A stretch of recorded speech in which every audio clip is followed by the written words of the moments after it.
If you're thinking of doing a podcast, this is the first thing that you come up with. Those people, go f*** yourself. That is the secret to making $1 million with a podcast? It's not just, a matter of just having Chris on and jerking off for an hour. And remember, don't peel the bananas that way. You're two 60-year-old men who believe in Bigfoot. Right. What did you say? Can I bang your podcast? Hey, you think about having a baby? I'm too lazy to do a podcast,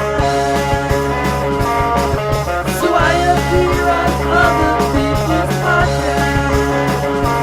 This is PodCRASH.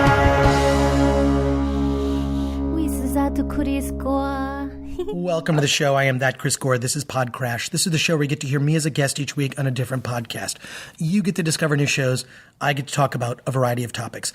This week, I'm crashing a show called Podcast Squared, hosted by Andrew Johnstone. And interestingly, Podcast Squared is a show about podcasts, which is actually perfect because I have a special guest sitting here with me. Sometimes I have guests that join me on the wraparounds for the podcast that I'm crashing. And this week I have a woman that I've known for a while, Helen Z. Welcome to the show, Helen. Thank you, Chris. It's a pleasure. And Helen actually approached me because she said, I'm thinking, what did you say? I'm starting a podcast. I actually verbatim said, I have some questions about the art of podcasting. Right. And I thought, what better way? My first thought was to say, I don't have time to tell you about that. Questions about the world of podcasting, I could talk to you for hours about that. But then I thought, why don't I think selfishly and have you join me on the show? We'll multitask. You can record these wraparounds with me. You can ask me questions about how to start a podcast or little inside stuff about podcasts. I can answer your questions, right? And then the listeners of this audience will benefit from your questions. Everybody benefits in this podcast. Yeah. So you actually even brought me, I listened before we started recording this, you had me listen to the first few minutes of a podcast you recorded. Mm-hmm. And the first thing I thought was, oh my God, your voice sounds amazing. Are you going to ask me for my phone sex voice or just my regular voice? I didn't know you had a phone sex voice, so why don't we hear some of that? Well, hello. What are you wearing today? You can see you're not wearing anything. You're obviously stroking. Well, hey, I did not know that. That's, so you threw me off completely. I didn't know you were going to do that voice. That sounds amazing. But it did strike me that you do have, one of the things I think it is helpful to have a voice that is listenable. And you've got that one covered. Well, can I ask, what makes a voice listenable? And what makes a voice completely monotonous? I think completely monotonous would be a voice that would, I think just grating on the ears. High pitched is not so great. High pitched and grating. I don't know. I don't. That's such an indefinable. It's sort of like when you hear it, someone who's got one of those like radio voices where it's almost like they're almost harmonizing while they're speaking. Yes. It's bassy or like you've got definitely a sexy voice, right? So that was new to learn. But I don't know. I really think that it's a person. It's just one that you can relate to, and also I think you can hear. They say actually in audio you can hear someone smile. Like there's a difference. Seriously, there's a physical difference between when you're smiling and speaking and when you're not smiling and speaking. So if I'm smiling and I'm speaking, I actually talk differently than when I'm not smiling and speaking, and you can actually hear it. So I think it's being able to convey to an audience how you actually really feel about something. You can tell when someone is full of shit. If someone's full of crap, whatever, it's just like, that person's BS. I really feel that it's hearing the authenticity of the person and the feeling they're speaking directly to you, and also a voice that is not going to be irritating after listening to it for a couple of hours. So that's not much of an answer, but those are my thoughts on that topic. But I genuinely, because you asked me this, I want to help you answer some questions about starting a podcast. And by answering them for you, I actually will be helping out other people listening to this who are thinking of starting a podcast. Because believe me, if I can do this, anybody can do this. I'm as technically proficient up to a certain point. I record and edit and I post the show. I do the marketing for the show. I have a producer that cuts the clips for me and then provides an outline. And from that outline, I either kind of pay attention to it or I don't pay attention to it. I'm looking through the outline now and it says some things I'm supposed to do. And then I don't know if I'm going to do it or not. Like right here is a plug for the Sideshow Network. Maybe I'll do a plug for the Sideshow Network because PodCRASH is actually part of the Sideshow Network where you can listen to other shows like Caleb Bacon's Man School or the Zane Lamprey Live Show or the Phil Hendry Show or Tommy Chong's show. And if you go to sideshownetwork.tv, you'll find out about these shows. But I'm not going to do that. I'm not going to go by what's in the outline. I'm not just going to read that was right on the page. I could just completely ignore it. Then tell me, what is the purpose of the outline? The outline is just to make sure that I don't forget to say things. Like, for example, right here, when we as I'm scrolling down, it's like I'm going to introduce the clips from Podcast Squared, hosted by Andrew Johnstone, and you'll see that it gives there's his name, the context under which it was recorded, little information about Andrew and his podcast. It's just a sort of reminder, something I already know, but it's just to make sure as a checklist I don't forget to say it. So for me, it's a checklist so that I stay on topic because, as you know, knowing me personally, you know that I'm really ADD. Which for me, the definition of ADD is look at the monkey. Do you see that monkey on my wall? Fluidity. It's also, and I'll show you because we're going to stop at a certain part of this and we're going to edit another show. You're actually going to see me edit and post a show and you'll see that one of the things we can do is cut out long pauses and you don't even notice that they're there. Like this one. Or that one. Or this one. Or that other one. I get the point. Yeah, you get the idea. So you can cut them out. You can string them together. You can make someone repeat something they just said. Just said. Like we just did that. We just did that. That's all in the editing. But let's talk about actually starting a podcast because you recorded kind of a test show, and my recommendation after listening to it for a little chunk of time was to basically say to you, rethink this show. You were thinking about coming up with a different name for the show, and tell me about like I thought the name wasn't quite right. There might be a show, and I think we actually did a search online and discovered that there was a show with a very similar name that already existed. We wanted to call it Snatch Drippings just for the sheer vulgarity of it. And of course, what made you want to change the name of your podcast from Snatch Drippings to what the current name is? What the current name is. And where did Snatch Drippings come from? Because we were talking about Snatch Drippings, and I think you and your podcasting partner. Yes. I was in a state of snatch drippage at the time, so I thought it would be appropriate to bring that up the air and share it with the world. What do you mean by snatch drippage? Snatch drippage is a state in which a woman is in sometime between the middle of the month from, let's say, the 10th day to the 17th day, in which you feel like you have a snot factory inside your uterus and you just cannot punch out enough things on the production line. So is this another day of the month that I need to be concerned about? Yes. Well, if you're going to be around a vagina for on a 24/7 basis and you want many of your parts to be around a vagina, you need to know what's going to come out of there as well as what's going in there, which you would know. Well, I would hope that I would, if I was involved, yes. I would So Snatch Drippings was going to be the name of the show. Now my suggestion to you was see if there's another show called Snatch Drippings. And we looked it up and there was indeed another show with the word snatch in it. Yeah, so that I feel like people could be confused between your Snatch show and this other Snatch show. I know. Here's the funny thing is people listening to this think that we're joking. We're not joking. We're not joking.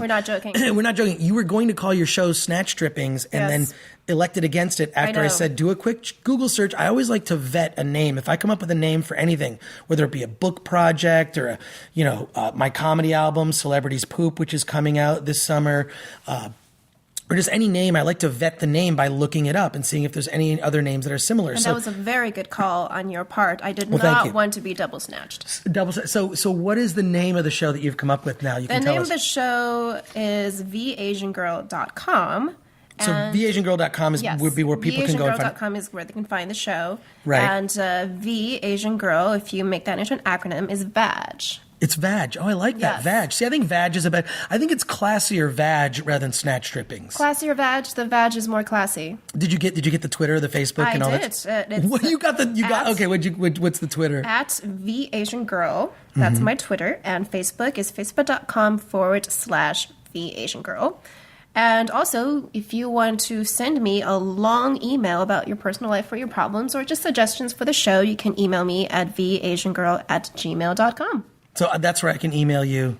Yes. Okay. Email me everything you want to email me. Asian girl. Or Asian girl. Asian girl. Well, now, wait a second. Asiangirl. What does the V stand for?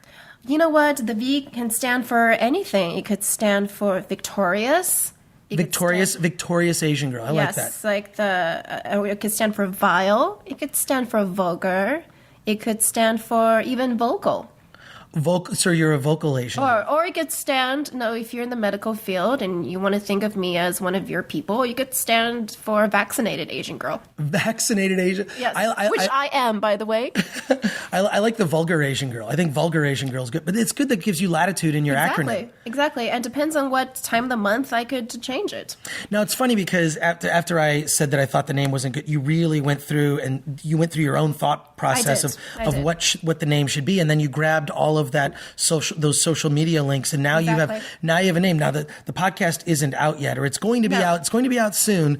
I don't know, by the time that this particular episode comes out, I'm not sure when I'm going to be posting this. It's a future episode, but I'm hoping that you'll already have an episode up, or at least people can email you or follow you. It will be in the near future. Asian girl. I like that. Asian girl, yes. I like that. Cool. All right, so let's before we get to the podcast squared clips, why don't you start asking me some of these questions? Because I actually see that you have a notebook filled with questions. I wrote it down, and I thought that if I write it down, then there's more fluidity to what I need to know from one point of information about a podcast to another. So I'm just going to throw it out there. Let's throw it out there. If you know what they say, if you think it, ink it. Write it down. Because it doesn't matter. I really feel like you need physical evidence that something exists. You wrote it down. All right, let's hear it. Fire away. I know I've been on over I think 100 podcasts now. I haven't done 100 episodes of PodCRASH, but I've appeared as a guest on almost 100 podcasts. It's either almost or like over, because there's tons that I've done that we haven't done as episodes yet. But anyways. And you will be on mine when mine is ready. You will have me as a guest. Yes, I will. It's only courteous. On Vag. I'm going to be on the Vag podcast. Don't put me on the first episode. Why not? Do a couple episodes of Vag. But we're at a pre-Vag episode right now. This is a bonus feature of Vag in a way. Okay, so fire away with these questions. I'll ask, because I don't know that I consider myself much of a podcast expert, but then people start talking to me and I realize that you kind of are. I wouldn't say expert. I know more than someone who's never done a podcast. You know enough to get me started. I know. Get me off. Yeah. To get you off my. Okay, let's fire with the first question. What do you need to start a podcast, online as well as offline equipment? Okay. So I think you need a good name, and I feel like you already accomplished that. I think that you need some distinction in a name, which you did. Which really just involves doing a Google search and seeing if anyone else has the name of your podcast. I put my name in the name of my podcast because there was already a show called PodCRASH, but it was like a French podcast that hadn't even put a podcast out in like 3 or 4 years. And I was like, well, I like the name PodCRASH. I'll just say PodCRASH with that Chris Gore. And then if I get fired, they're going to have to either find someone else named that Chris Gore, or they're going to have to rename the show. Like I own me, right? So if you fire yourself, you'll have to find somebody for yourself. Right. So for example, you could even rename your podcast, Vag with Helen Z. Very good point. You could like put you in the name of your show. So I think a distinct name. I also think a distinct concept, because the worst idea for a podcast I've ever heard is when I ask someone, because I get approached all the time, hey, will you be on our podcast? And I ask, what's the podcast about? Because I want to make sure it's something I've never been on before, or something that's new. They'll say, we just get around, we talk about whatever. Why is that a bad idea, Chris? It is a bad idea because it doesn't have a point of view. It doesn't have a specific, like, knowing what it is. Like, WTF is a podcast where Mark Maron, who is a longtime comedian, a veteran of the road, and at least before he started his podcast, he considered himself kind of a failure. It was him interviewing comedians about the world of comedy and how they came up. That's a very specific, it's not just an interview show, it's him and he weaves his personal experiences into it. It's probably one of my favorite podcasts. I feel like a specific point of view or an idea behind it is extremely important. So that you can attract the right guests and the right listeners. Like there's Paul Scheer's podcast, How Did This Get Made?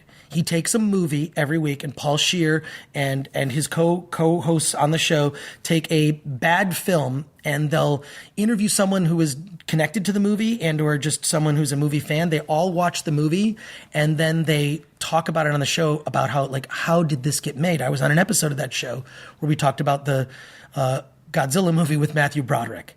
So I think a point of view is extremely important.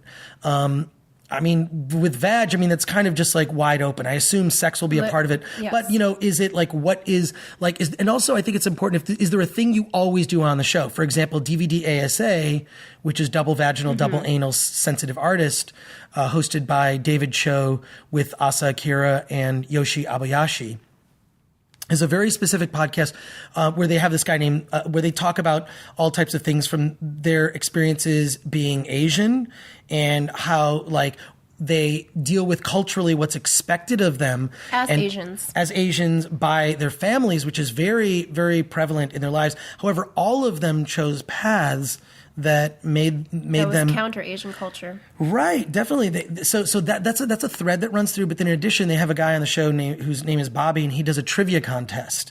And whoever loses the trivia contest has to smell Bobby's earlobe.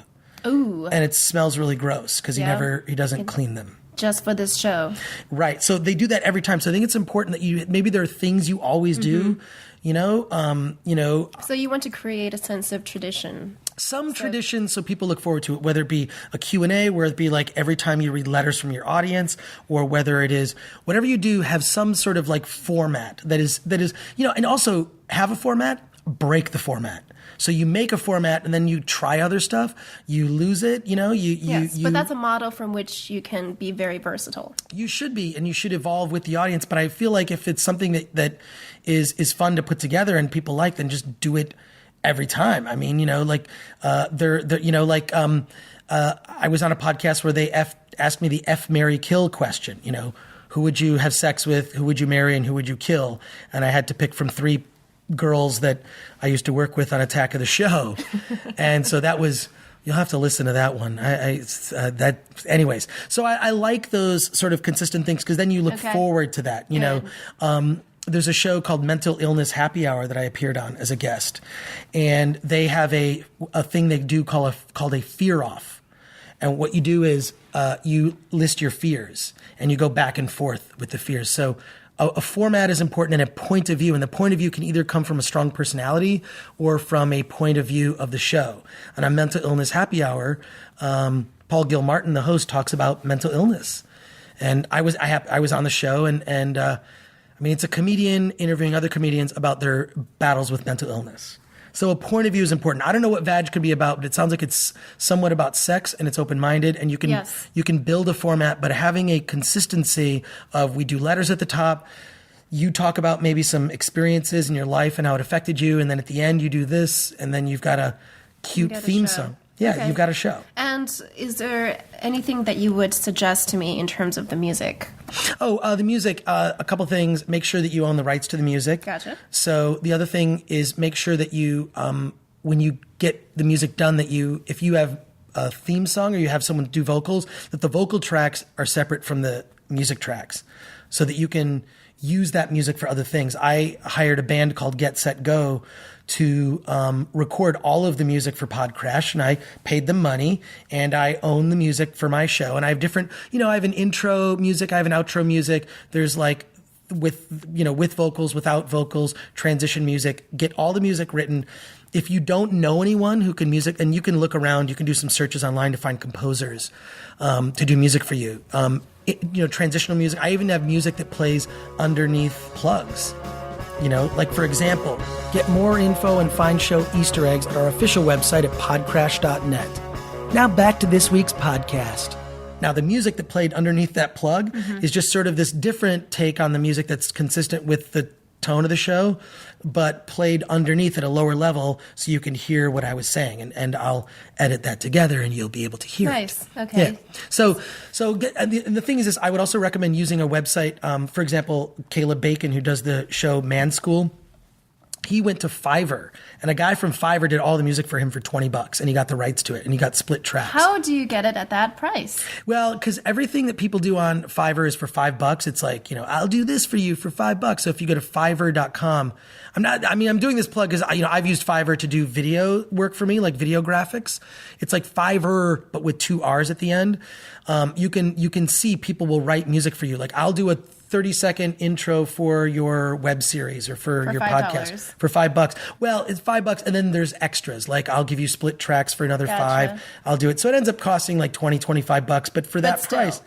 Yeah, that's where I recommend people go. Now there's a lot of, and they're really good composers. I mean, if you listen to Man School, here's some of the music for Man School. Man School, Man School, Man School, Man School, Man School, with your host, Caleb Bacon. I mean, that was great. That cost Caleb Bacon like not that much money, and he found the guy on Fiverr. And Caleb, I hope you don't mind me putting your Man School theme song in there so my audience could hear it. I happen to love his show, but the fact that he found the composer on for his, and he had a couple done that he didn't use.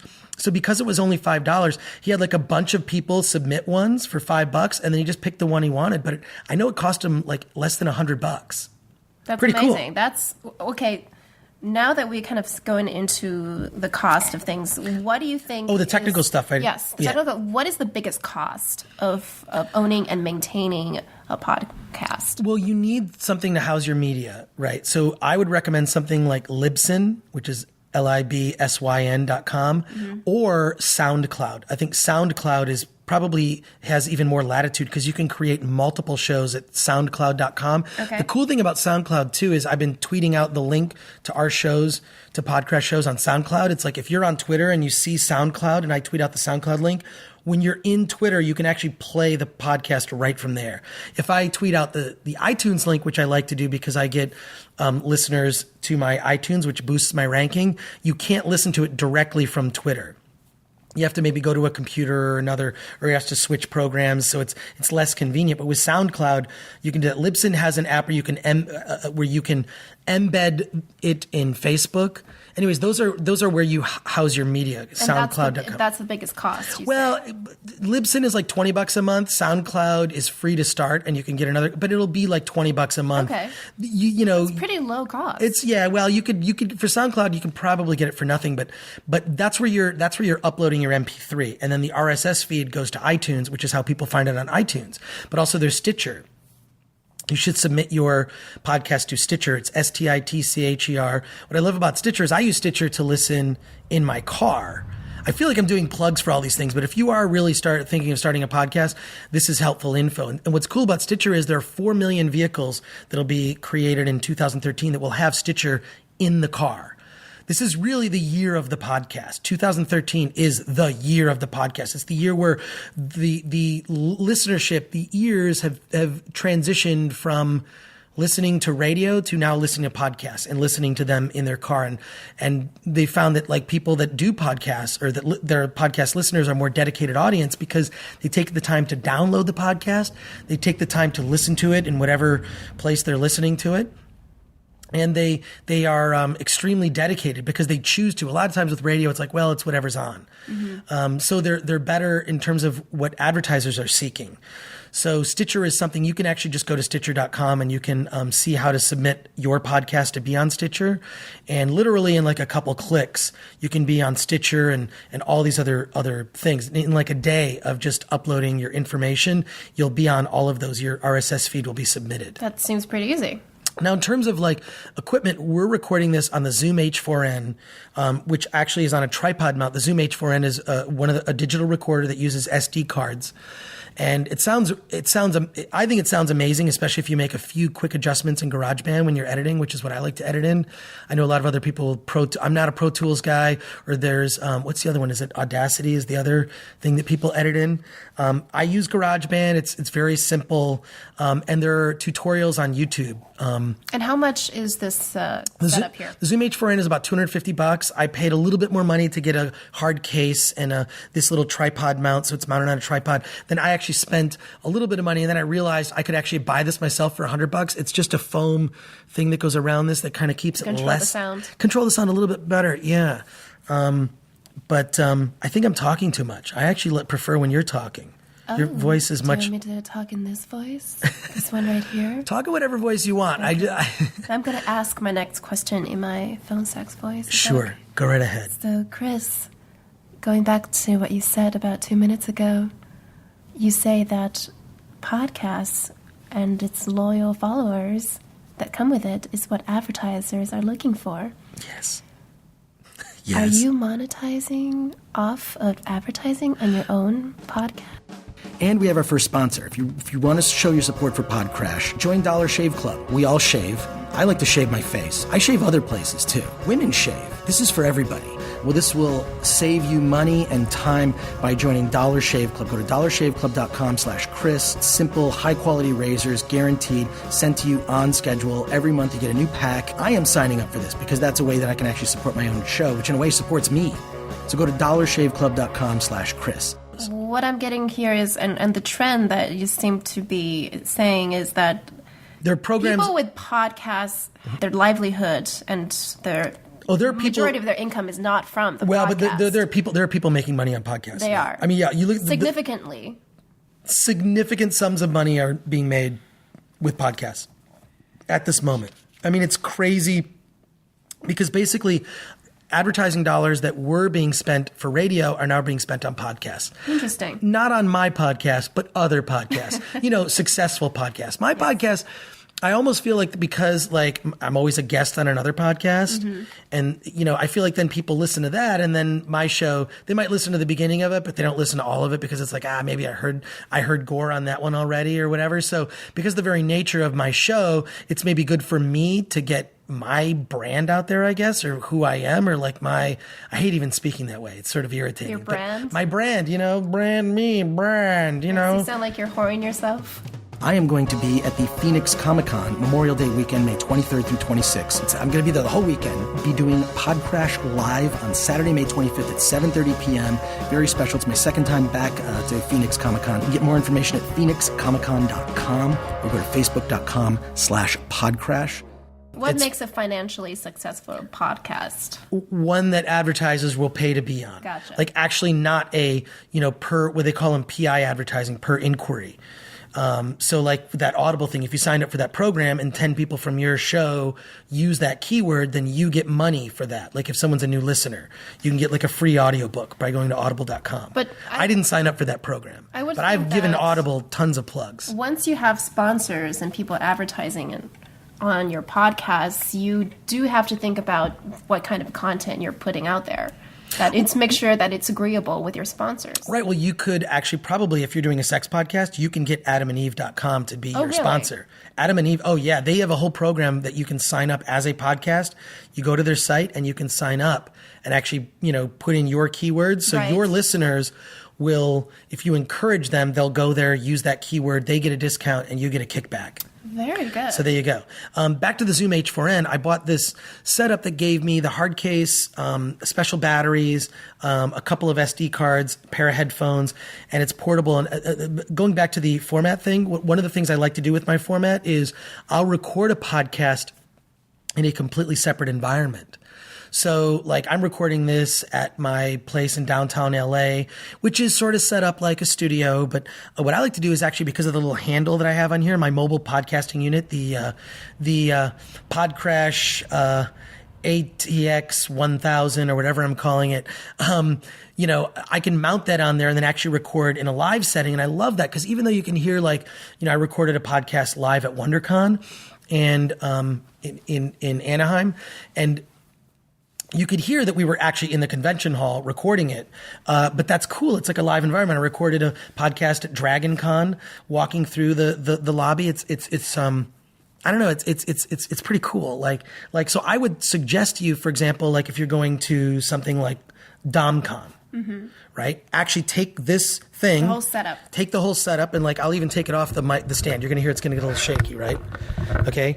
And you asked me, like, you were going to ask me, like, what that thing is, right? Yes, this That's- curved thing here. that's- It says blue on it. Yeah, it's a pop filter, right? It's a pop filter. So if I'm saying the letter P, pop, pop, pop, P, it doesn't it doesn't peak. So if I take this off, this little like foam thing off, and I go pop, pop, pop, see how it sounds bad? Okay, so with then this, I'm gonna put this in front. put this in front, and then as I say, a pop filter. See, it sounds better with that on the pop filter. Very. Interesting. Yes. Yes. And so you would Or if I carry put this around or that around. well, I would have this like mounted, or I put I'm going to put the foam ball. I'm going to put the foam ball back on. So the little foam thing goes back on, and then so you can hold this and you can carry it around and interview people, right? But you should hold it Right. like kind of hold it like this. You hold it like that, and then So it's facing up always. right, yeah. There you go. But we can just also put it back in the mount. But now you get like you could carry this around, like this whole setup with those headphones on, and that is your mobile podcasting. You can really just walk around with that. And that's all you need. But do you have to charge that ahead of time? You can just get batteries in there, Okay. or you can actually just plug it in. Okay. I get like I always carry extra This pair is of batteries. extremely convenient. Yeah, but I think the Zoom is probably the best. It's the one that Nerdist Podcast uses it. Mark Maron uses that one. WTF with Mark Maron, he uses this exact same one. So I think those guys know what they're talking about. But you don't really need the big ATX 1000 that I use. But it's fun because I can add things like video. I could be streaming on YouTube through a Google Hangout. I can take pictures and video. I have a drink holder. I've got like all this other stuff in it, maybe promotional material. So I know it's ridiculous. Now, another thing I'll tell you. Or wait, you have some other questions here. You haven't even gotten halfway through your questions. But it's Oh my okay. gosh. Because there's something that's coming out important. of your mouth is fluid because it follows from what you're saying. However, I talk too much. I think I can be annoying. maybe we should ration your words. Yes. Like 170 words. Cut me off more. per Could you 10 please minutes. just have you have license to cut me off? Yeah? So what should I do?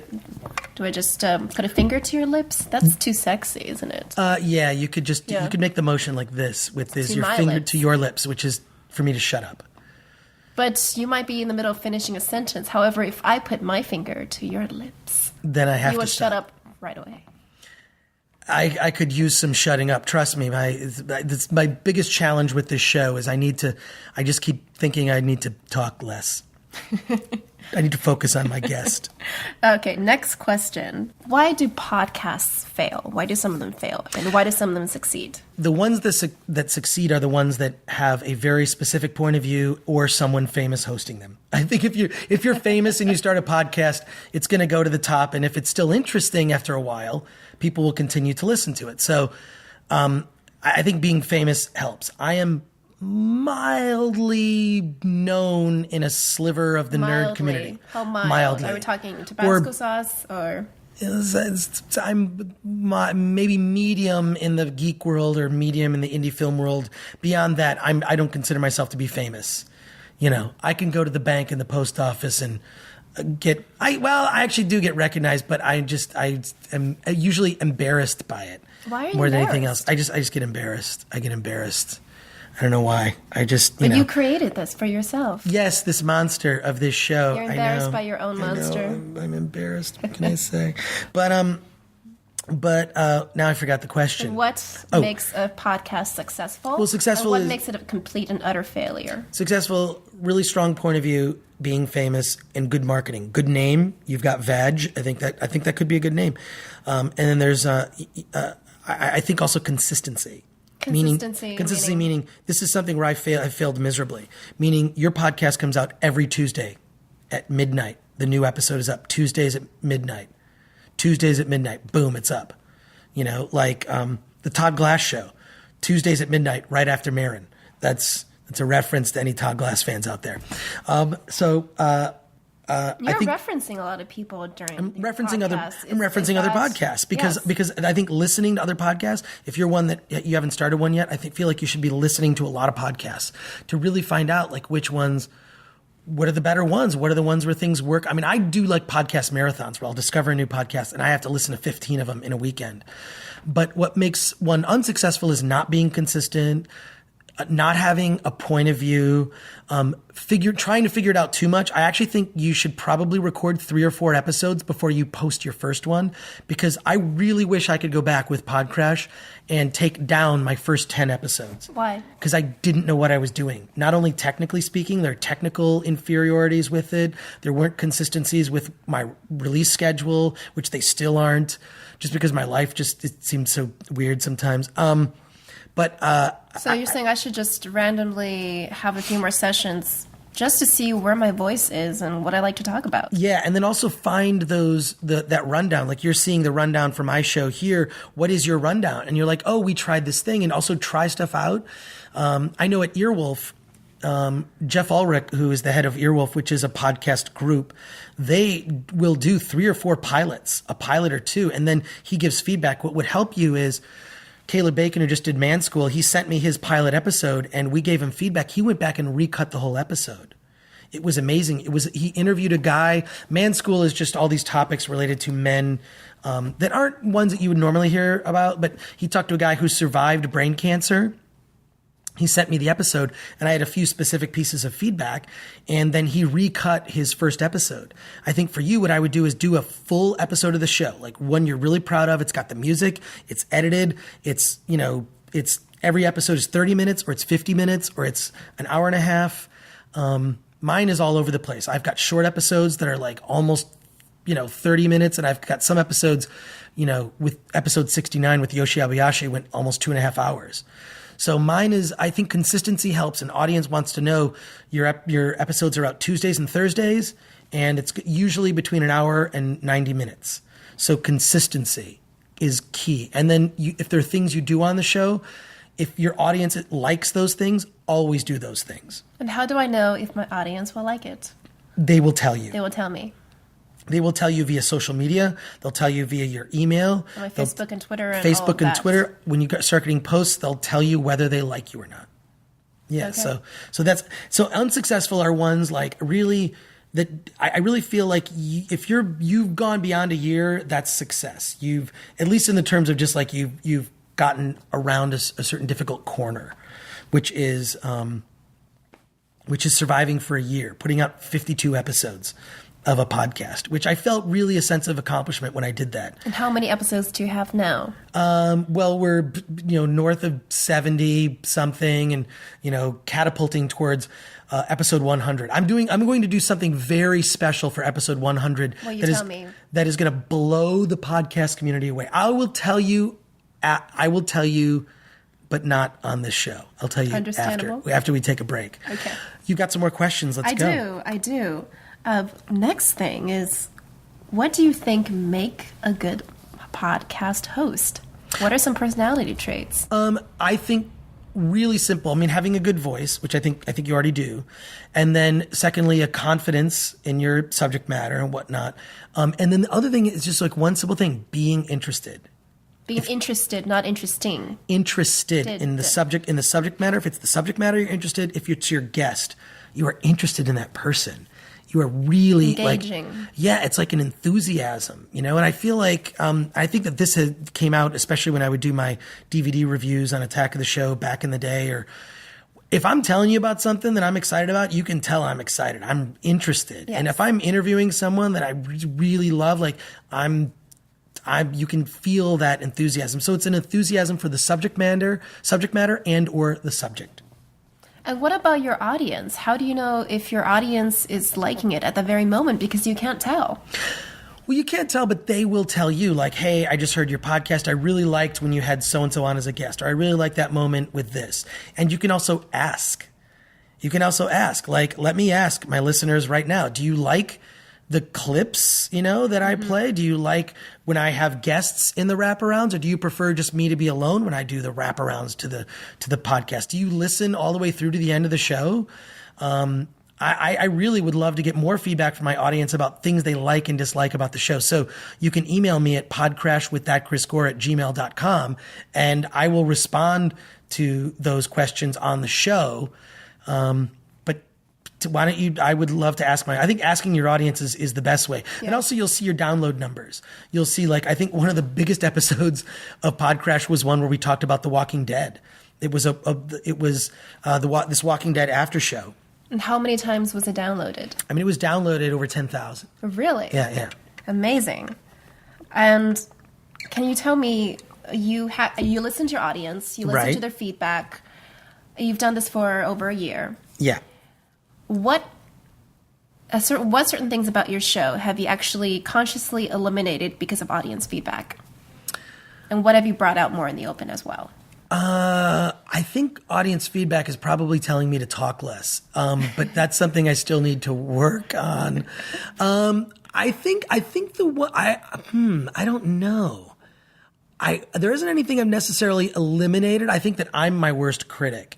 One of the things I started doing was, after about the first 20 or 25 or so episodes, I started putting at the very beginning of the show, you'll hear a little montage of audio clips.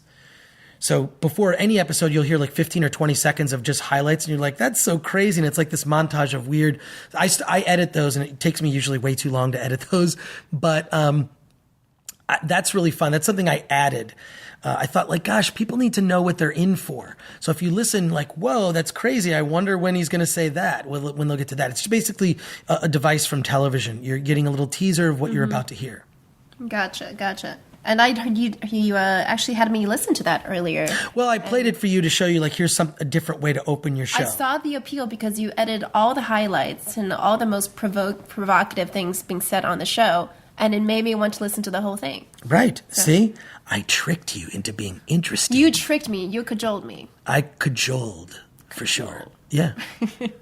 Now, what's interesting... Oh, I'm sorry. You have some other questions. I have other questions. Oh, okay. I'm going to shut up. Maybe you just want me to put my finger on your lip. Yes. What are some of the most important things that you need to do to prep for the podcast before the recording? I think you need to pee. I do think you need to pee before. I think peeing before helps. I think having some water helps. I've got some water right here. I think having some sort of outline, the outline can be, here's what I'm going to say at the beginning, here's what I'm going to say at the end. And I bullet point everything in my outline. Just to be prepared for that. But that's pretty much it. Make sure you've got your environment. The sound is going to be good, and you'll be in good shape. Yeah. I mean, that's really it. Is just make sure you pee, get some water, and make sure you're in the mental space.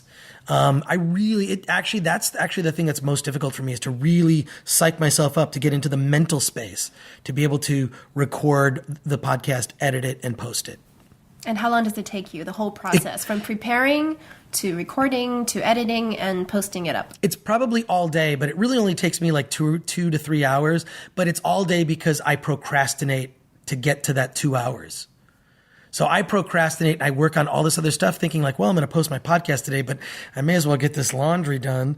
So I do a lot of really stupid stuff when I procrastinate before I actually do the show.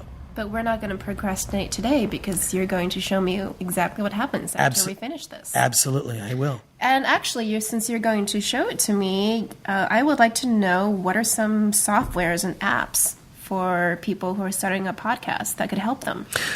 Well, there's a bunch of things out there. One of the things that I highly recommend is a program called Levelator. Explain.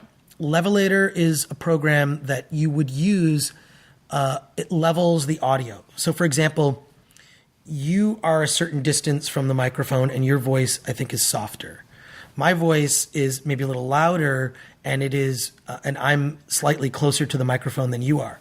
What Levelator does, it's a very simple program. I'll show you how it works. You drag the WAV file over Levelator, you let it do its thing, and what it does is it takes the level of your voice and the level of my voice and makes the same, so that when you are listening to the show, you should only do this with your raw audio. If you have more than one person recording, if there's 2 people on a microphone or different microphones, it will level the audio so that you sound just as loud as I do. So if you're in the car listening to this podcast, you're going to be at the same level rather than oh my gosh, that guy's so loud, I'm going to turn it down.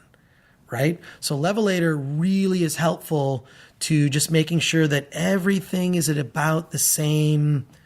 It's evenly balanced. It's evenly balanced, but you would only use that if there's more than one person on your podcast. Any other apps that of starter like me absolutely need? That's pretty much it right there. I mean, you're gonna find other little things here and there. I think that is probably the most important one that I use in the preparation for posting the show. Okay. And one more question that I actually had prepared for ahead of time. Now, from my understanding, when anybody's doing a podcast or speaking over a microphone, your greatest strength is your voice and the language you're using to engage the audience and engage your guests. So you have to manipulate the language that you've been giving. And I just want to know, do you know that are there certain keywords that are catchy to the ear, or certain ways you say things that's just for the art of listening? Are you talking differently to the microphone as you would talk to somebody casually in a setting or over the phone or in front of a camera? Are you adjusting the way you speak, basically? I try to be myself, the same version of myself that I am in real life as I am on the podcast. I try to do that. I do go into a mode like when there are things I say on the show all the time, like the intro to the show or the outro to the show, when I say them all the time. I that's sort of canned because it's in my head, or it's like it's memorized, but I try to say it differently so that it's not boring to me. But so the Chris Gore that I'm getting right now is the Chris Gore that I would get at the grocery store or in the restroom or at Jumbo's Clown Room. Either you one. Go there? I go to Jumbo's Clown. Been to Why Jumbo's don't you Clown. just go to the beach? They're just girls in bikinis. Well, that's true, but they don't serve as much beer there at the beach. Although you could bring one in a cooler. But, I'm pretty much the same. I mean, I think that people can see that too. I think when you record, yourself as much as I do and talk on other shows like I do with my podcast. And my podcast is technically much more complicated than more traditional podcasts. From the standpoint of, like, most people will put music at the beginning, music at the end, maybe a little bit in the middle with an ad, and that's it. Mine, there's a lot of editing involved. I like to think of my show as like an audio version of a TV show, but it's so I'm trying to tell you, like, all the things you need to know. There's a real simple thing. You could record it in this, and you could just upload the file right, to your Libsyn or SoundCloud account. And yours is more elaborate. Mine is more elaborate, but I think that the elaborate also shows production value. So I think that that's a positive thing. I think that that'll get people that gets people interested in checking it out. So when you talk as much as I do. And I know I talk too much. I talk too much. It's easier to be myself than it is to be a phony version of myself. Okay. Can you tell me what's the hardest thing about maintaining this podcast, your personal podcast? The hardest thing for me is actually just getting in the mental space to actually sit down and do it every week. It's like, I have to do it every week. I got to do it. It's kind of like, it's like something I got to, not that it's painful for me to do, like, oh God, I hate doing it. It's sort of like, I love doing it once I'm doing it. It's the getting in the zone and sitting down and going, like, ready to go. I like to procrastinate. I like to dawdle. I like to dawdle. I'm a dawdler. But once I'm doing it, I love it. And I love talking to people like yourself who want to start a podcast. I can't wait to listen to Vag. I will listen to Vag, and the podcast. I can't wait to have you on my Vag, the show, that is. Right. Okay. Well, on that note, we're going to go edit a podcast, not this one, but a different one. We're going to be listening to some clips from Podcast Squared. Let me tell you about this. It's hosted by a guy named Andrew Johnstone, who I had a weird thing where he reviewed my podcast. It's funny. He reviewed my podcast, and then I reviewed his review on my podcast, and I disagreed with his review. So we met up at the LA Podcast Festival in October of 2012, and he interviewed me for his show. We talk about everything from the podcast world and whatnot. And my producer of PodCRASH was there, Sean Merrick. It was recorded like in this press room, so you hear stuff around, and we talk about all types of things from the world of podcasting. So once those clips have played out, Helen and I will come back, and she'll have more questions for me because she will have seen me go through the process of editing and posting a podcast. So she's going to have a whole bunch of questions about posting a show. So stick around for the end of the show. We're going to go away. You're going to hear probably just some music in between these clips from Podcast Squared, hosted by Andrew Johnstone, recorded live at the LA Podcast Festival. Podcast Squared.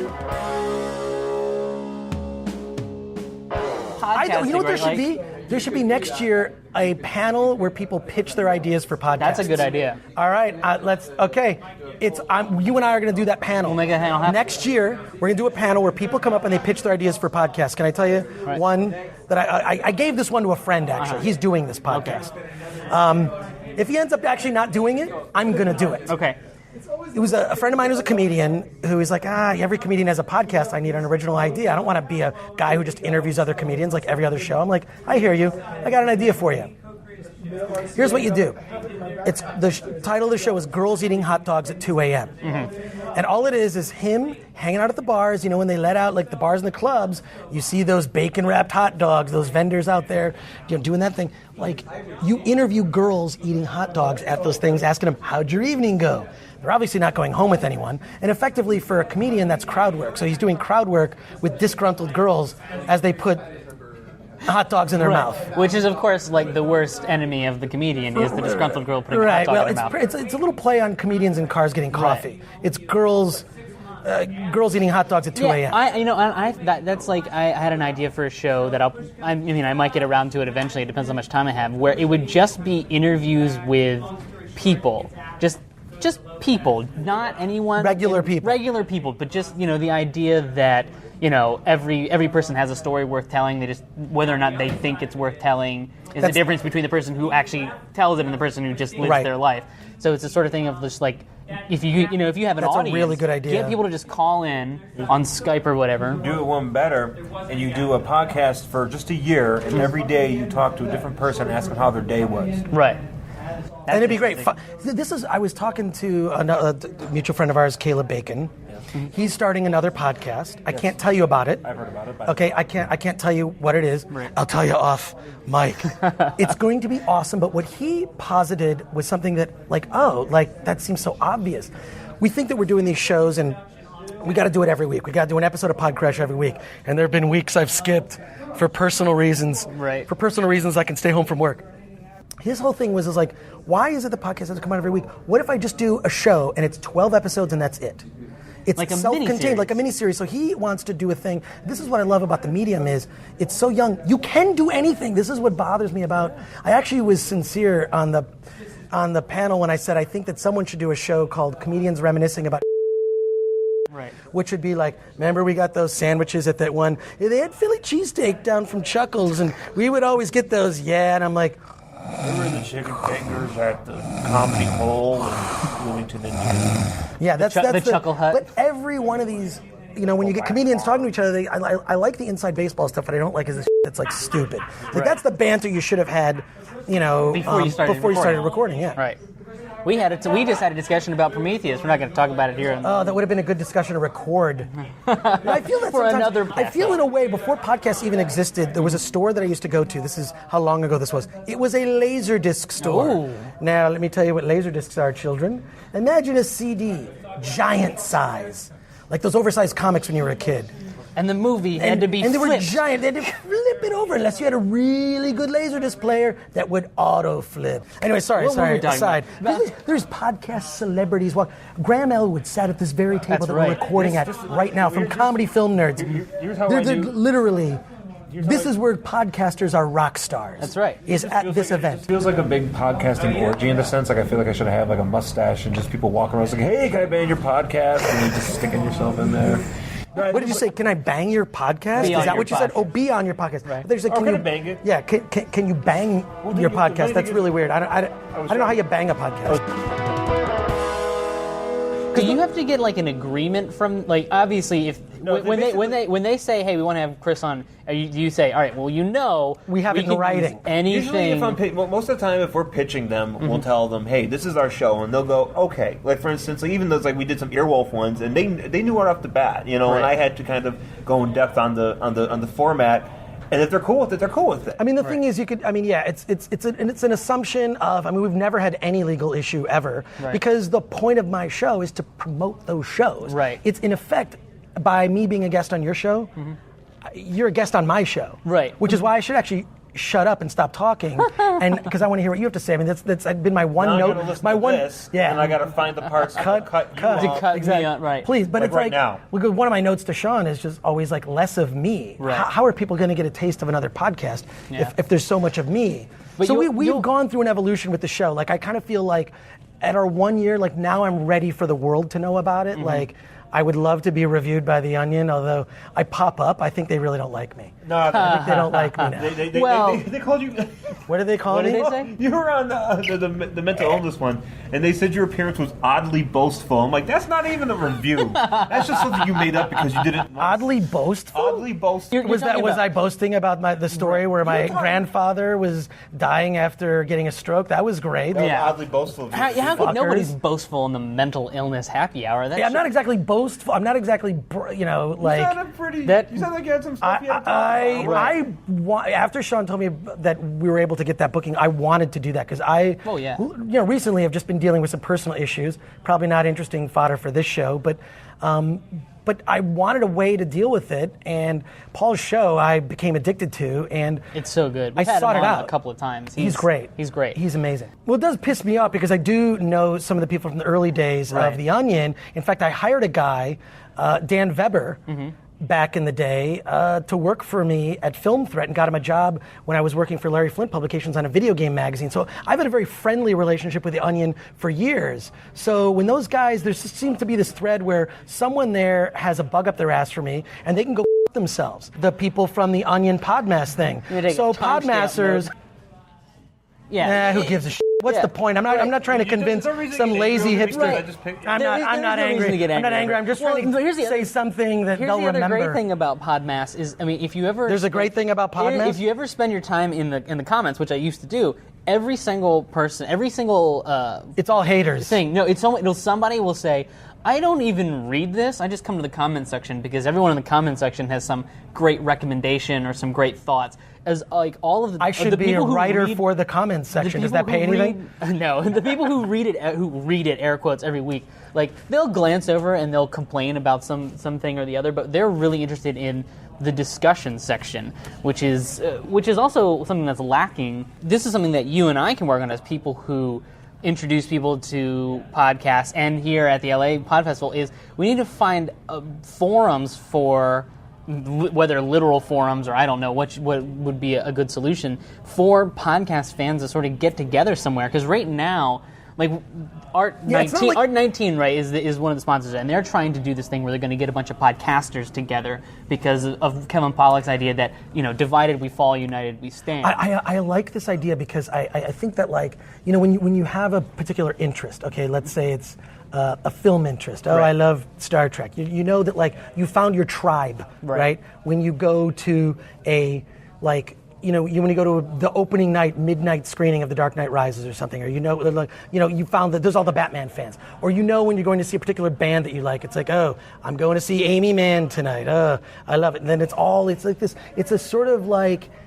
Everybody is united by this mutual love of this thing. Mm-hmm. There isn't something like that for podcasts, Exactly. with the exception of, say, some live events, right? Exactly. Like Doug Loves Movies, Right. and other podcasts that do their show live. But that's not a whole. It's not a. It's an internet-based where you're going. thing, and LA Podfest, awesome, love LA. I'm gonna go to New York Podfest in January. That's gonna be. I didn't know about that Yeah, one. oh yeah, Julie Klausner is the headliner or whatever for it. Oh, wow. But that's gonna be awesome too. But if you don't live in New York and LA, if you live in even Chicago, like They have you're up planes. the creek. You can take a plane. I know, but you have I to could take a spend. plane. You have to spend all the money to get over it. Yeah, So it's yeah, sort of but like it's New York. You can being go given cheap. that podcasts are an internet medium. We should have a place where the tribe can get together. Where can the tribe meet? Something like, I feel like what I've been trying to do, like I've been doing my show live at IO West monthly in Hollywood. IO West is mostly improv comedy, Right. like the UCB, and they've got a great space, seats 90 people. They've got 2 theaters, and I do my show there live once a month. And there should be almost like a venue, they're like comedy clubs. What if there is a podcast club? Like a club where it's like, it does sort of crossover with that, where you've got like a live audience hearing this stuff. It definitely is, to me, the medium is, beyond radio. I feel like radio is filling time to get to the advertisements. Right. What I say, because it's not as simple as saying, well, radio just became podcast. No, they did not. Radio was a precursor to podcast. Podcast is subject based. Right. It's focused on a particular topic, which makes it almost like the difference between writing a blog post or writing in a detailed magazine article or a dissertation. It's a more focused type of conversation, which is why when I travel, I listen to podcasts. And I feel like I'm doing an ad. Anyways, I'm sorry. Well, look, I'd like to turn it around and talk to you about a couple things. You listen to a lot of shows. Right. What is a thing that attracts you to a show? Is it the premise? Is it obviously the guest? Like if I like a particular person, Graham Elwood, I'm going to listen to him on a bunch of different podcasts. But what attracts you to a podcast, and what are the ingredients of a successful podcast? We are going to the Council of Podcast, the Justice Council of Podcasters. We will decide what are the elements of a great podcast. Andrew, I ask you, what is your decision? Okay. What am I saying here? I'm sorry, but what attracts you personally? Right. So when it comes down to what makes, I just sent out this tweet the other day. Yeah, that's how important I am. I have a Twitter account, and I just said, I made a list of a couple shows that these are some perfect podcasts, and I put up there, JV Club, We Hate Movies. Greg Proops was one, and I think. I can't remember what another one of those are, but the key things that bind them together is, all right, first of all, you've got a host or hosts, as the case may be, who care about what they're talking about. So passion. I'm writing all these down. Passion is the most important. Like, even more so passion for the subject or passion as a broadcaster? Passion for the subject, but you're also going to need a little bit of, you're going to need a little flair as a host as well. You're going to need to actually care. Because I think, like, you've chosen to do a podcast, so yeah, you do have to have some passion for broadcasting, because you could love young adult novels. You don't have to make a podcast about it. You can make a blog about it. You could make a Pinterest about it. You can do whatever you want about it. But Facebook page. You've chosen podcasting, so there is a passion for the medium, but a passion for the subject would be more so important, because if you don't super care about what you're talking about, it will come through, and I will know that you are boring. That is that applies not just to podcasts, that applies to hosting in general. Yeah. Like, I think that there are people that I have observed on television who do interviews for a living where they're terrible, and the main reason is they don't They don't care about the topic. So passion is right. Clearly. Passion is. So we're listening. See, key. look, I'm even right. I'm typing Elements this. Of good Elements passion of a great podcast. Is number one. Passion number one. Okay, what else? I would say, Can I say knowledge of the subject matter? Yeah, it's the weird thing. You can fake passion. Mm-hmm. You can be a TV host and pretend, or a host of a podcast. Oh, like I'm into this. But if you don't know the subject matter, you come off like an idiot. Now, I'm not going to pretend to say I know everything about movies. I know a lot about chunks of film, and I probably know more than the average whatever. Right. Yeah, I mean, I know a lot about a lot of weird things. But I think knowledge is key. So I would say knowledge, because when someone's knowledgeable, like for example, like Mark Maron, when you hear him talk about the history of comedy, he talks about because he was there and he knows those people. He was doing Blow at the Comedy Store in the '80s with what's his name. All of them. Yeah, insert name. But it's, to me, I believe that knowledge is another key element. So you got your passion, your knowledge. Unless your goal is to make it an educational show where you're, maybe the premise is you're learning. Right, that you're learning? And in that situation, then your knowledge is going to have to be booking guests. Here, but wait a sec. But part of that also is knowing what questions to ask. Right. I really feel that that's a big part of it. You got to know what. Yeah, knowledge, passion. Yeah. What's another element? So knowledge, passion. Well, technical quality, I think is that a given? Technical quality, I would if I had to choose like 5 things, technical quality would like slip in at number 5. I agree. It's not critical. At the same time, it's got to be listenable. It's got to be listenable. It's not difficult to make a podcast sound really good. Right. I do like. Here's what I do like, and I've been trying to do this more and more in my show. And we're doing this right now. Right. You're not in a studio. I Right. feel like when you're a studio, it's antiseptic. It's we're doing the show and then the show's done. When you go out in the field, I like the podcast You where probably hear all this laughter coming in from the Greg Fitzsimmons room. it's real. I think as long as you acknowledge it and say, hey, we're here in this setting. For example, Doug Benson and Graham Elwood, when they're on the road, will do an episode In a car. and they're talking about a movie or this or whatever, and it might not be very long, but like once you set the context, so I think that, you know, the technical quality fits into that, but technical quality can degrade if it's situational. Right. So And I would say you want to know what your audience is going to be. That's a really, have an idea of who you're trying to reach. So know your audience. Right. Have an idea of who you're trying to reach before you try to reach them. Because the problem that comes up a lot of times is the show will be about something, but it'll just meander. No. They're not. We get pitched a million of those shows where it's like, what do you talk about? Whatever. Yeah. And as soon as please. Yeah, Sean, I never swear on this, but those people go f yourselves. Yeah. I gotta say, so actually, I do have to get going, but Why? because I got to volunteer at the podcast festival. Yeah. He's a worker. But I'll say this. Those people, like, and I mentioned this before, but people just want to. I think right now it's like also that people just want to get people on their show. They want to get guests, and it just feels very. I mean, it's just a new medium. It's They also just want to very be desperate. like, I talked to Chris Gore yesterday. Yeah, they want to I'm do that. awesome. I want to gloat about it to my friends. I understand that. Like, I understand that's as a former producer on a wrestling podcast. You know, we want the exclusive, so you want to get the guy that was just fired from the WWE to talk on your show if he's willing to talk to you. Right. Great, but.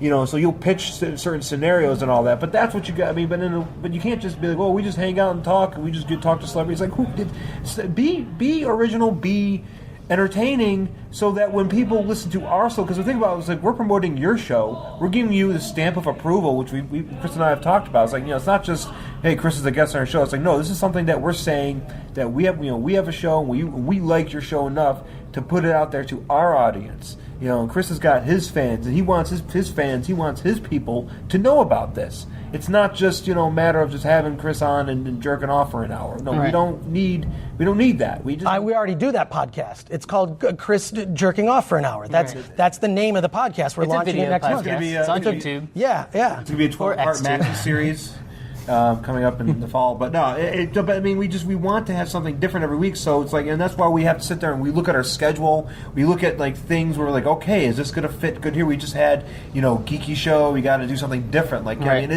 I mean, and you know, that's when you start kind of getting into territory where people are doing shows that don't sound as good, and you kind of start picking and choosing. But you know, and then sometimes, you know, yeah, we'll do a show if you know, Chris has got friends and he's doing a show that somebody's. It's hard for me to say to a friend, yeah, I don't want to do your podcast. Yeah. If I have a friend, Like if Graham Elwood invited you on his podcast, assuming I have a friend, I have to do their podcast pretty much because I want to keep that friend.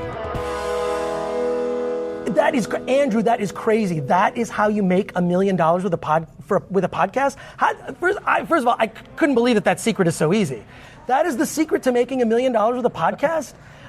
Why isn't everyone else doing that? That's just nuts. Thank you for sharing that. Right.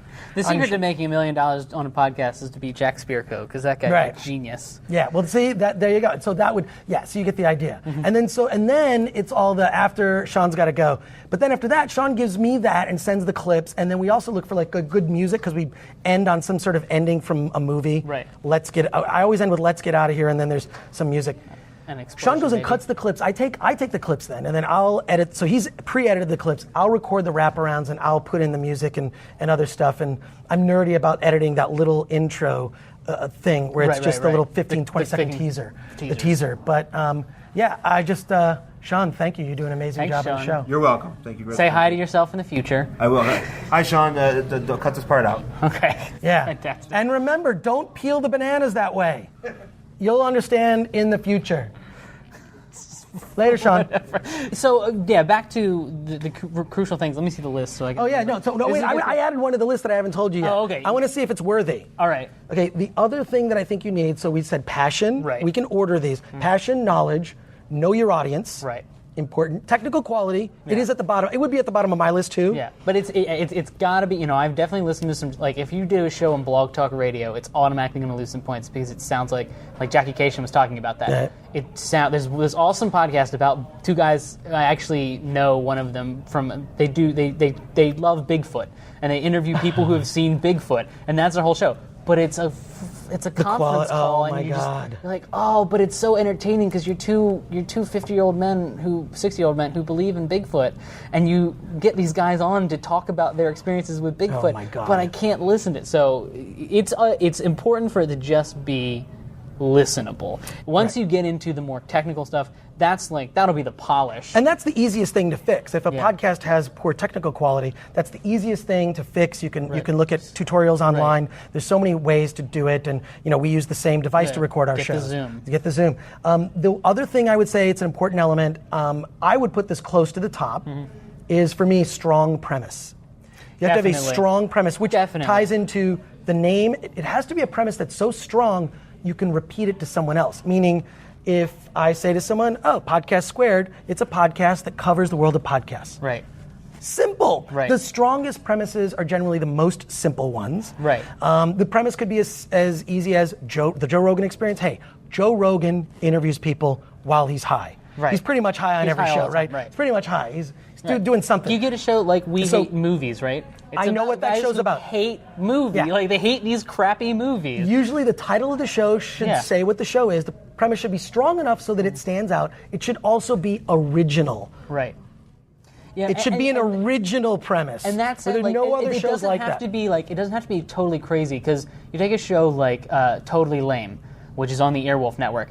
It's asking the most important people the least important questions. Like, it's right there in the title. It's Elizabeth Lame sits down with people that maybe you want to ask questions about their career or anything, but you could find it somewhere else. She's like, hey, you think about having a baby? Yes. Like, just random. We're going to play a game in which I'm going to read the description of an Oprah episode, and you're going to tell me what you think. Like, it doesn't have to be, you don't have to like come up, you don't have to like invent algebra or something. You don't have to come up with something so crazy original, but if you come up with just a strong premise that you can do, that goes back to knowledge, like that you can actually do it, then you already have so much of what you need right there. Yeah, that's definitely a good one to put at the top of the list. Oh, you really think it should be? I think that is the first thing you think. Like, if you're thinking of doing a podcast, this is the first thing that you come up with. The passion, the knowledge, I mean, these are things that, like, they sort of come with who you are. They're not things you can prepare for. Do you have passion for the subject or not? Right. Like a buddy of mine has a podcast that he's about to launch, another comedian. I think it's called Geeking Grandma. Right. Or that's his working title for the show. The entire show, and it's a short podcast, under 10 minutes. Right. Every episode, he teaches his grandmother how to do something on the computer. That's awesome. That's the whole show is, here's how to send an email. Where does it go? Where does the email go? Brilliant. So now, not only does it have the educational aspect of it will actually teach you how to do it. He's actually trying to teach her how to do it. Right. It has the comedy of trying to teach someone who doesn't normally use a computer bookmark a page on the internet. Going back to know your audience, that guy's got two audiences. Yes. One is old people who don't know how to use a computer because he's genuinely going to do something, and one is people who think that's hilarious. That they're just like, this is going to be amazing. You're going to teach a grandma how to Facebook. Yeah, exactly. So it's like something where he could get together with her, record in a weekend, and you have like 8 weeks worth of shows. So and that's another point right there that I would say, if we want to put it, it's somewhere in the middle of the list. But so he's decided on, let's say, a 10-minute episode. Stick to it. Be consistent. Yes. If you're gonna do a short. Oh God, podcast, that's a great. I think that should be added. I decided on an hour, and we're coming up on it. I've decided on an hour format when I started my show. Yes. And the reason I started doing 2 episodes a week is because I started running into hour and 15 minutes because we just had so much to talk about. That I was like, you know what? I can make 2 one-hour episodes a week. I'm just going to do that. And every Monday, every Thursday, at roughly 9 or 10 o'clock at night Eastern Standard Time, it's going to come out and be, boom, 1 hour of an interview, 1 hour of news and reviews. And it's just That's so important to just have some consistency. I do think consistency definitely with release and consistency with the subject matter. Right. Also consistency, subject matter, and the release. And then you can break format. That's what's cool about consistency. Yeah. For example, on PodCRASH, we've broken the format where we've done a live show. Right. And it's a different kind of show than our other show. Right. I'm about to do an episode where I happen to be on the Paul Gilmartin show, Mental Illness Happy Hour. And that one is going to be, I think I'm going to start with this because I'm going to start with something like, this episode of PodCRASH is presented with limited commercial interruption. Right. Well, not actually commercial interruption because there are no commercials on the show, but I'll be interrupting it less. Because it's a subject where it's like, this conversation, especially Paul, they need to breathe. Yeah. Normally, our little crashes are between 4 and 8 minutes. Right. Usually never longer than 8, not shorter than 4. So and then we do like 4 or 5 clips per show. So we have like a sort of consistent with that, but we're going to break it for Mental Illness Happy Hour because the subject really warrants it. And so we will break the format, and then it's kind of cool because this thing you're used to, now we're going to mix it this way. Okay, back to the thing you're used to. So the crucial thing to remember though is that with that, you can tweak the format, but it's still true to the show. Yes, it's true to the show. Because what's important, I've seen shows, an example, and call someone out, it's called the Java Posse. Mm-hmm. It's a bunch of computer programmers talking about Java. That's supposed to be the show. But what happened over the course of the show is that it ballooned from an hour podcast to a 2.5 hour, a month podcast, where they end up spending the first 45 minutes talking about we had a birthday party this week, and and it's like, no. Your podcast is about Java, JavaScript, Java whatever, Java news. There's like a lot of exploits that people are taking advantage. Talk about that. Don't. You can tweak it. You can do it live. Maybe we're going to talk about Java's competitors. Right. Great, but you're still focused on what the show is about. Right. And the minute that you start straying, and I've had a lot of shows I've reviewed where I've just busted their balls on this exact same thing. Like, you're not sticking to your format. And the response I get from half of them is, well, that's what our audience likes. No, well, I don't know. First of all, you are the audience. First of all, that might be what your current audience likes, but guess who doesn't like that? Everybody else who happens upon your podcast.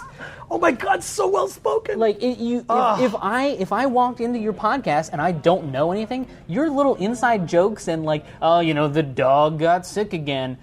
I think if it comes up organically as part of the normal conversation, right. So it's like, this does fit. Podcast about manga.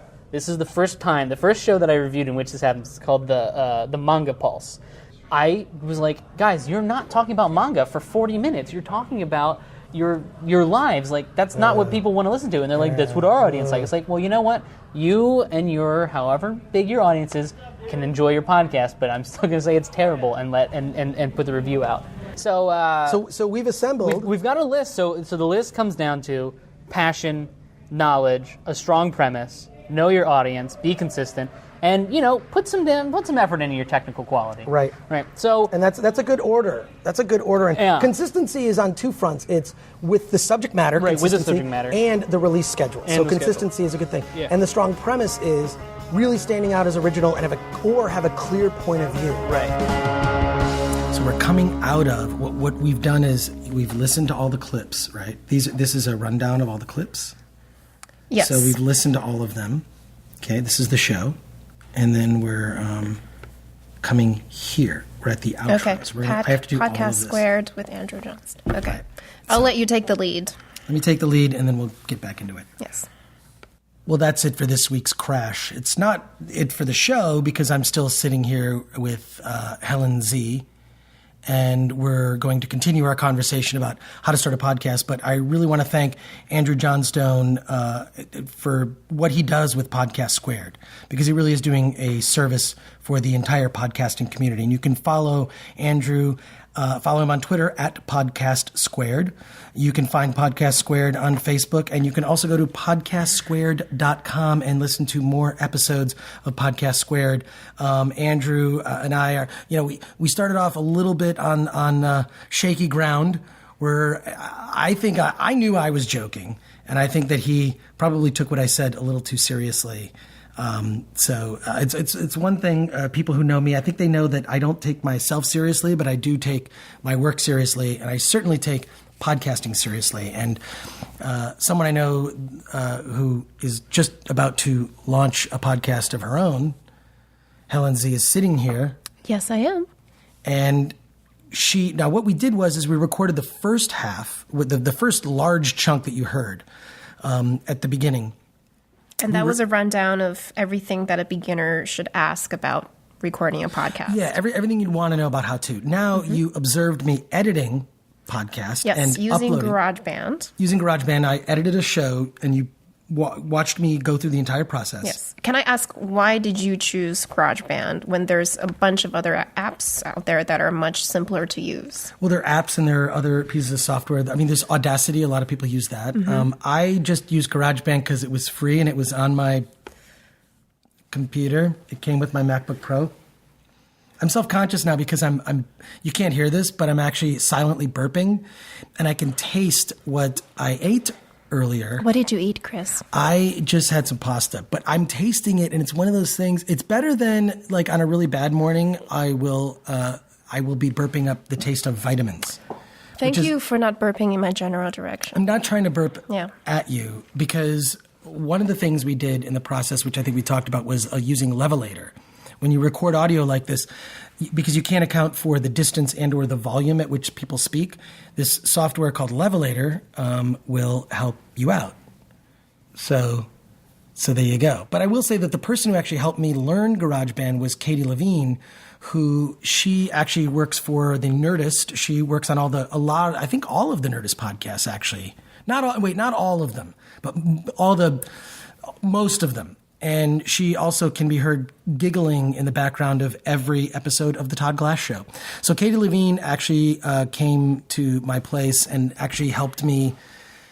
She walked me through the process. I mean, it was like a 2-hour intensive where she explained to me how pieces of software work, and she showed me how to edit in GarageBand. And I've since actually become good. When I don't know how to do something in GarageBand, I just look up YouTube videos.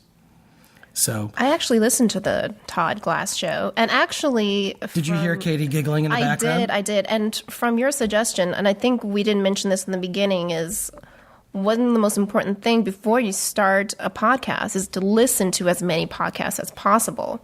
Yeah, I gave you a lot of suggestions. You did. For some podcasts to listen to. And not just podcasts that's in your genre, everybody. Yeah, not just in comedy or whatnot. I mean, I'm in the comedy category just because I kind of feel like my podcast is not really classifiable, and I do tend to just go for being funny over being insightful, although on occasion insightful will leak into the show.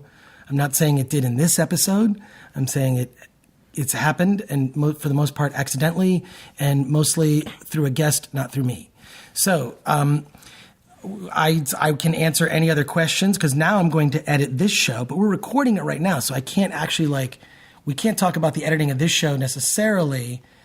Although I did show you what the audio looks like, and how yes, you have. I edit the beginning montage that you hear.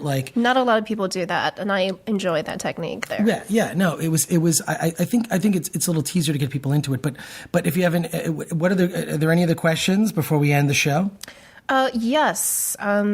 Upon editing the show, at what point do you upload it on iTunes? Or not iTunes, what is other? Well, I upload it using Libsyn. I mean, You can use also SoundCloud. I highly recommend SoundCloud. I almost wish I wish if I start a new podcast, I would start it on SoundCloud.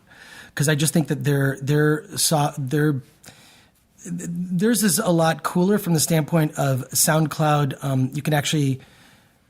if I send out the link to SoundCloud, because you can listen to my podcast on SoundCloud. If you do, it's actually embedded in Twitter, so you could just click right on it and start listening. Whereas if it's the iTunes link or the Libsyn link, it's got to go to another. It's got to go to it's got to go to Safari, or it's got to go to whatever. And most people look at the stuff on mobile devices, anyways. Okay. Because really, excuse me, I'm having those weird. I'm doing those burps again. Now I'm really self-conscious because I'm trying not to burp out loud. I think that would be a good thing for your little montage in the beginning. I am not going to eat before I do a podcast now. I have to at least have a few hours of... Second tip, Yeah. Do not eat 12 hours prior to podcasting. Right. Oh my gosh. Yeah. Yes. So and then the whole thing is like, once I upload it immediately just because I just it's sort of like that completes the process. I also put in a lot of things in the tags. Like I'll put new and notable. That doesn't mean I'll get a new and notable on iTunes, but I'll put that in there. So you put all that metadata in, upload it, but I don't necessarily put it live. I'll say, it's going to go live Tuesday at noon. Although I will say one of the things I've been horrible at on this podcast, and I think it comes down to the fact that it's a complicated one to edit and whatnot, is being on a regular schedule. I mean, I put out an episode a week, but it's like it could come out on Monday. Sometimes it comes out Thursday. Sometimes it comes out Friday. I try to space them a week apart, but then a couple days will go by. And then about every few months, I go to a phase where it's like I don't do a podcast for a week. So you got to wait the next week, which I know listeners don't like that. You need to be, that's something, if I could improve what I do, is I need to get further ahead in the problem. Your sense of consistency. Yes, I have not been consistent. So don't make my mistake. If you do a podcast, it should come out the same day, the same time every week, because, like in podcasts that come out twice a week are usually Tuesdays and Thursdays. So why Tuesdays and Thursdays? I don't know, because people are busy on Monday and they're catching, who knows why. But I think consistency is important, and I feel that is where I have failed. So you can... I will succeed where you have failed, Chris. Yes, well, in definitely. Every aspect of life. Well, you definitely will. With that, I mean, because I love the name of your podcast. The Asian Girl? Yeah. Exactly. A question. So you've got a relatively good size of a following. Now, how did you generate this following, and did you employ any marketing techniques? I think one of the things I do is I have in the past tweeted pictures and also pictures, and I just really started getting into Instagram, which I like, and I'm just that Chris Gore on Instagram. I think it was just, I think it's just because I've been on for a while, and plus, when I was on television, with G4, they would always plug my Twitter. So it's like that would help. It's just sort of a gradual growth. But I think a lot of it also is commenting on news stories that I think are that's something that I would do naturally. I just sort of, I have thoughts and comments about things. And so then I share them via my Twitter audience. But the other thing is live tweeting events, I think is sort of the biggest, that's when I see a bigger bump in followers. So right now you're using social media primarily? Primarily to market social media, yes. I do feel that I need to branch out and do more things. Such as? Probably reach out to get some stories written about the podcast, just something beyond just the internet. Although you listen to podcasts via the internet, so maybe it would make sense. I don't know. I just think I need to do something more than just Twitter to promote the podcast. And maybe, who knows? That's something I don't feel that I've necessarily conquered. Have you thought about getting sponsors for this podcast? I have had sponsors. So I see a lot of sponsors from such as Amazon or Adam and Eve. Right. LegalZoom. Yeah, a lot of them have like those, and you can sign up for those. They're called usually they're called PI or per inquiry ads, and you can actually sign up for those if you go to their websites. A lot of them will have what they call affiliate programs. Right. And then during the podcast, I hear people, especially if in What the Fuck, he's telling people to get on Adam and Eve and buy your toys and strap it onto your lover tonight. And this is right before he jumps into his podcast. Right, yeah. No, I have not, I need to be more aggressive about that. I really didn't start the podcast to make money. I really did it as a way to express myself. I think now now I can use the money. Yes. So maybe I should be more aggressive about it. But I do know that if you go to sideshownetwork.tv/PodCRASH, and you go there and then you go to Amazon and shop, I get a little kickback from that. How much do you get? I actually have no idea. I was just told to throw that plug in. Okay. But I do need to get more aggressive about that. I think that's something that I feel, that's another area. Let's just talk about areas I failed. I failed in the marketing. I failed in the sponsorship department. I failed in consistency. I failed in consistency. This is actually a good thing. This is where, I get criticized a lot for this podcast just for being narcissistic, because it is an incredibly narcissistic idea, this podcast. But I kind of feel like I'm in a universe, an arena, a realm where narcissism is the rule of the day. I mean, it's people with the name of it's the something show with your name. I mean, I just feel like. Are you justifying your narcissism, Chris? I am not justifying it at all. What I'm telling you is that I don't. I look on it as I'm doing this with a wink. And with a grin, and with I know that this is bullshit. I know that this is stupidly narcissistic. At the same time, I hope it's funny. I aspire for it to kind of break this barrier of that there's those are the 10 podcasts that I always listen to. I want people to break out of their routine of listening to the same shows. I hope they listen to my show, and I hope they find a show that they like that isn't mine.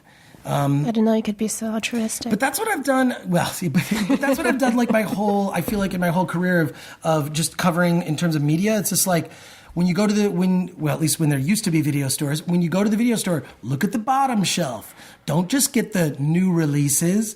And that's what I feel like with podcasts. It shouldn't just be about the new top releases. It shouldn't be about the bands that everybody likes. It should be about it should be about constantly looking for other entertainers and performers out there, and just other sorts of media that aren't at the top of the list. And why should they do that? I feel like that's lazy. And why should people do that, Chris? Because it's far more fulfilling. I mean, if you like, the same, whatever it is, the cafeteria food that they're serving, or whatever is the top 40 music, or the top 10 podcasts, or the top 10 books, or the top 10 at the box office this week, I feel that's lazy. I've always felt that's lazy. And so part of my agenda in doing this podcast is there's a lot of big podcasts out there. There's a lot of great ones, and there's a lot of ones that you have not heard of. And there's a lot of ones that you would love, and you should not just go for the easy, it's the one I always listen to. So that is yes. So, and I dig that, Chris. Well, I appreciate it, but it's also it is incredibly narcissistic. I just think that I don't take myself as seriously as I think that some people who listen to this show. So there you are. I'm excited for your podcast because you really do have an amazing voice. Thank you very much. One of the other complaints about this podcast, which actually comes from me, is that I talk too much. I think I talk too much on the show. Well, if you want to break down how many words come out of your mouth versus mine ratio, I think it would be severely disproportionate. You would be correct. I think when I listen, I know with the clips, what I've been attempting to do is make sure that the clips feature more of the show and less of me. I mean, me being a part of it, I think that's fine that I'm on there. I'm sort of the conduit through which you experience a different show, but I don't want to be the focus all the time. So what I'm going to do is I'm not going to talk for a little bit. I want you to wax poetic about whatever you want to talk about, or if you want to we can engage in some other conversation. I want people to get a sense of you. I'll get a sense of me. All right, Chris. When's the last time you ejaculated? How is that a sense of you? If you're asking me, it's a sense of me because I'm the type of person that would ask you that question.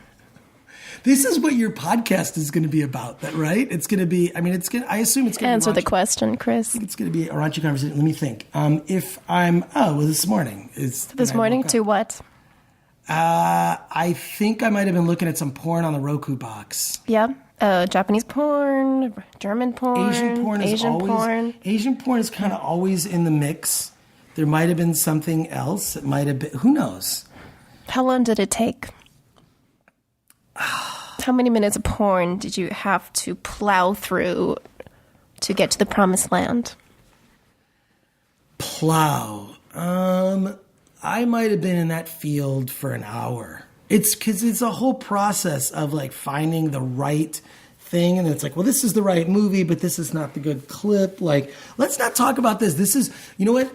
I would be, here's what's awful is I feel like I'm a much better guest than I am a host. Right now I'm a host. I'm hosting my show.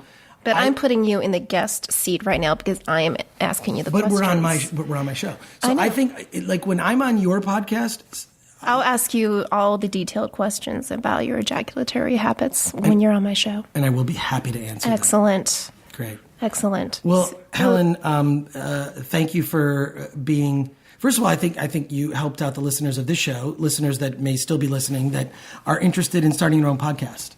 Thank you very much. I was pleased to have contacted you and to have exchanged this content, and I'm very grateful for your help. Thank you. Oh, wow. God, you're so sweet. That's awesome. Now, how can people find you? People or your can podcast? find me at my Twitter at V Asian Girl. That's V Asian Girl. And they It's can like also Vasian Girl. Vasian Girl. Asian. It's like Vasian Girl without the Invasion in. Girl, yes. Without the in. Would you like to be in an Asian Girl right now? Well, if this morning is any indication. So Vasian Girl. So At you're Vasian Girl. At Vasian Girl. Yes. I'll follow at Vasian Girl. Excellent. And then your podcast, you're going to be launching it soon. I'm going to be launching it in the next 2 to 6 weeks. So please. Why 2 to 6 weeks? Why not? Because You want to get I some want episodes to banked get a lot of episodes under my belt in terms of listening to content, listening to a variety of content, not just content that is sexual. And I want to get a feel for how women sound on podcasts, which female podcasters I like and why, and which I don't. So there's a lot of research that should go into this before I jump into the pool. And in that time, I'm going to be making a little index of the flow of the show, what topics I want to cover in the first 10 episodes or so, and just doing a test podcast, basically. You're so organized. Like, organizing is my porn. I love organizing. Are you getting turned on by my organizational habits? If I could just organize porn, I think that would be organizing porn. How much would be, porn do you have to organize? I've got to. It's just alphabetized in a binder. Why In a doesn't binder? that what everybody does? Because if I No. had them all on a shelf, why would I want the spines out? Like they're just in a binder. I just got one of those little DVD binders. But that Wow. Can you take a picture of your porn binder and tweet it, please, at me? Okay. So I can get an idea for how to organize my porn. All right. I will do It's for purely organizational purposes. that. Okay. Well, I will follow Vasian Girl. What's the V stand for? It depends on what mood I am in. It could be victorious. It could be vile. It could be virulent. It could be vaccinated. And it could be vaginal or vulgar or vocal. I like vulgar. You like vulgar? I like vulgar you like Asian girl. You like vulgar Asian girls? I like vulgar Asian girls. So you should be that. That should be what the V stands for. Perhaps for today. All right, Well, thank you very much, Chris, Gore. I Yeah. appreciate it. Thank you for doing this. I think, like I said, I think people are going to get a lot out of this. And you can of course follow me at that Chris Gore. Follow the show at PodCRASH Show. Like us on Facebook, facebook.com/PodCRASH, and go to iTunes. Give us a 5-star review. Give PodCRASH a 5-star review if you think we deserve it, and write something in the comments because I will read the comments on the show. Chris, I wanted to tell you something. Yes, well. Let's get out of here!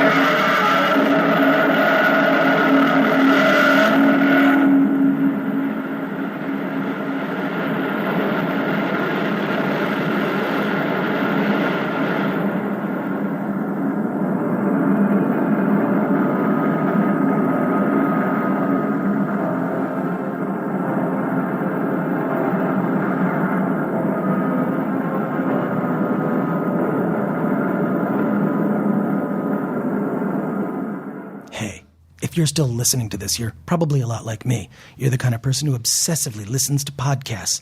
Or perhaps your name is Andrew Johnstone, and you're listening to the very end of the show, maybe thinking I might have a final few words to say to you. Well, I actually don't, Andrew Johnstone, but I have a few words to say to the fans of this show and your show, that if you listen to the very end, you're my kind of person. For that, you shall be rewarded. Send a self-addressed stamped envelope to PodCRASH with that Chris Gore, 5042 Wilshire Boulevard, PMB 1500, Los Angeles, California 90036. You will be rewarded with the PodCRASH Fan Club Kit. It's free. That's all you got to do. And if you keep listening after this, there's a piece of bonus audio. Yeah, it's free. Of course it's free. Podcasts are all free. So is this bonus audio.